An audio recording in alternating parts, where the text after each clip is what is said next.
జనవరి 1న ప్రజాభవన్లో నీటిపారుదల ప్రాజెక్టుపై power point presentation ఇవ్వనున్నారు మంత్రి Uttam Kumar Reddy. CM Revanth Reddy, deputy CM Bhatti Vikramarka సహా మంత్రులు, ఎమ్మెల్యేలు, ఎమ్మెల్సీలు, ఎంపీలు హాజరు కానున్నారు. అసెంబ్లీ సమావేశాల నేపథ్యంలో పీపీటీకి ప్రాముఖ్యత అయితే చోటు చేసుకుంది. బీఆర్ఎస్ హయాంలో చేపట్టిన ప్రాజెక్టులో జరిగిన అవినీతి, అక్రమాలపై పీపీటీ ద్వారా ప్రజలకు తెలపనున్నారు. పాలమూరు రంగారెడ్డి ఎత్తిపోతల పథకంపై ప్రధానంగా చర్చ అయితే జరగనుంది.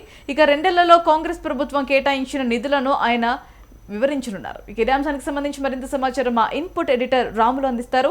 రాములు, చెప్పండి. భారతి, రేపు మధ్యాహ్నం 4 గంటలకి ప్రజాభవన్లో మంత్రి ఉత్తమ్ కుమార్ రెడ్డి ఆధ్వర్యంలో రాష్ట్రంలో నీటిపారుదల ప్రాజెక్టుల పైన పవర్ పాయింట్ ప్రజెంటేషన్ ఇచ్చేందుకు ప్రభుత్వం సిద్ధమైంది. ముఖ్యమంత్రి రేవంత్ రెడ్డి ఆదేశాల మేరకు ఈ పవర్ పాయింట్ ప్రజెంటేషన్ కార్యక్రమాన్ని మంత్రి ఉత్తమ్ కుమార్ రెడ్డితో కలిసి ఇరిగేషన్ శాఖ ప్రిన్సిపల్ సెక్రటరీ మరియు ఇరిగేషన్ అధికారులు అందరూ కూడా కలిసి ఈ పవర్ పాయింట్ ప్రజెంటేషన్ ఇచ్చేందుకు సిద్ధమయ్యారు. ముఖ్యంగా ప్రస్తుతం ఏదైతే ఈ నెల 29వ తేదీ నుంచి అసెంబ్లీ సమావేశాలు ప్రారంభమయ్యాయో ఈ అసెంబ్లీ సమావేశాల్లో ముఖ్యంగా నీటిపారుదల ప్రాజెక్టుల అంశమే ఈరోజు ప్రధాన చర్చకు రానుంది. ఈ నెల 21వ తేదీన మాజీ ముఖ్యమంత్రి బీఆర్ఎస్ పార్టీ అధినేత కేసీఆర్ తెలంగాణ భవన్లో జరిగిన ఎల్పీ మరియు పార్టీ రాష్ట్ర కార్యవర్గ సమావేశంలో చాలా కీలక వ్యాఖ్యలు చేశారు. పాలమూరు రంగారెడ్డి ఎత్తిపోతల ప్రాజెక్టు విషయంలో కాంగ్రెస్ పార్టీ ప్రభుత్వం అనుసరిస్తున్న వైఖరిపై, నిర్లక్ష్య ధోరణిపై ఆయన తీవ్ర ఘాటైన వ్యాఖ్యలు చేశారు. ఈ నేపథ్యంలో అప్రమత్తమైన ప్రభుత్వం, ముఖ్యమంత్రి రేవంత్ రెడ్డి, మంత్రి ఉత్తమ్ కుమార్తో పాటు ఇతర మంత్రులందరూ కూడా కేసీఆర్ పైన తీవ్ర ఆరోపణలు చేశారు, విమర్శలు చేశారు. గత బీఆర్ఎస్ ప్రభుత్వ హయాంలో కాళేశ్వరం ప్రాజెక్టు పేరుతో లక్షల కోట్ల దోపిడీ చేసింది బీఆర్ఎస్ ప్రభుత్వం. ఇతర పాలమూరు రంగారెడ్డి ఎత్తిపోతల ప్రాజెక్టు విషయంలో కానీ, ఇతర సీతారామ ప్రాజెక్టు విషయంలో కానీ, దేవాదుల కానీ, నిజాం సాగర్ ప్రాజెక్టు విషయంలో కానీ అనేక ప్రాజెక్టుల్లో కూడా ఎక్కడా సరిగా పనులు చేయక, నాణ్యత పాటించకుండా కాంట్రాక్టర్లతో కుమ్మకై, సంబంధిత కొంతమంది అధికారులతో కుమ్మకై బీఆర్ఎస్ పార్టీ కల్వకుంట్ల కుటుంబం భారీ అవినీతికి పాల్పడింది. కాళేశ్వరం ప్రాజెక్టులోనే 1,00,000 కోట్ల అవినీతికి పాల్పడి సంపాదించిందని చెప్పి ముఖ్యమంత్రి రేవంత్ రెడ్డితో పాటు మంత్రులు పదే విమర్శలు చేస్తూ ఉన్నారు.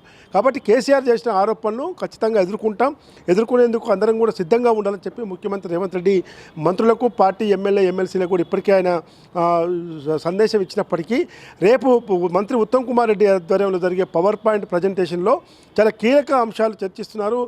గత బీఆర్ఎస్ ప్రభుత్వంలో ఏ ప్రాజెక్టుకు ఏ విధమైన అనుమతులు తీసుకొచ్చారు, ఏ విధమైన నిధులు కేటాయించారు, కావాలని ఎన్ని నిధులు కేటాయించారు, కేవలం కమిషన్ల పేరుతో ఎన్ని నిధులు దుర్వినియోగం అయ్యాయనే పద్ధతిలో వివరిస్తారు. అయితే దాంతోపాటు పాలమూరు రంగారెడ్డి, అయితే ఉమ్మడి నల్గొండ, ఉమ్మడి మహబూబ్నగర్, ఉమ్మడి రంగారెడ్డి, హైదరాబాద్ సంబంధించిన సాగునీరు, తాగునీరు అందించేందుకు పాలమూరు రంగారెడ్డి ఎత్తిపోతల ప్రాజెక్టు విషయంలో కేసీఆర్ చేసిన ఆరోపణలు కూడా తిప్పికొట్టేందుకు రేపు పవర్ పాయింట్ ప్రజెంటేషన్లో మంత్రి ఉత్తమ్ కుమార్ రెడ్డి చాలా స్పష్టమైన వివరణ ఇచ్చే అవకాశం ఉంది. ఈ పవర్ పాయింట్ ప్రజెంటేషన్లో ముఖ్యమంత్రి రేవంత్ రెడ్డితో పాటు డిప్యూటీ సీఎం భట్టి విక్రమార్క, కాంగ్రెస్ పార్టీకి చెందిన ఎంపీలు, ఎమ్మెల్యేలు, ఎమ్మెల్సీలతో పాటు మిత్రపక్షాలైన ఎంఐఎం, సిపిఐ, తెలంగాణ జనసమితికి సంబంధించిన శాసనసభ్యులు, శాసన మండలి సభ్యులు కూడా హాజరు కావాలని చెప్పి ఇప్పటికే వాళ్ళకు సమాచారం అందించడం జరిగింది.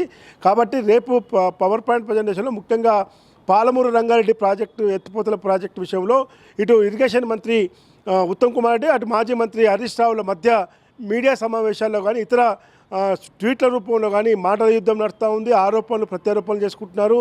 45 టీఎంసీలకే కాంగ్రెస్ పార్టీ ప్రభుత్వం మంత్రి ఉత్తమ్ కుమార్ రెడ్డి ఢిల్లీలో లెటర్ మీద సంతకం పెట్టొచ్చారు. కేవలం ఇది ఏపీలో ముఖ్యమంత్రిగా ఉన్న చంద్రబాబు నాయుడు దాసోహం పలికేందుకే ముఖ్యమంత్రి రేవంత్ రెడ్డి ఈ నిర్ణయం తీసుకున్నాడు. కాబట్టి పోలవరం బనకచెర్లతో పాటు అటు శ్రీశైలం ప్రాజెక్టును ఎండబెట్టాడు, మొత్తం కూడా దాన్ని నాశనం చేశాడు అని చెప్పి హరీష్ రావు చేస్తున్న ఆరోపణలను తిప్పికొట్టేందుకే రేపు పవర్ పాయింట్ ప్రజెంటేషన్ ఇస్తున్నామని చెప్పి ప్రభుత్వం చెప్తుంది. Bharathi. Right Ramulu, thanks for the update.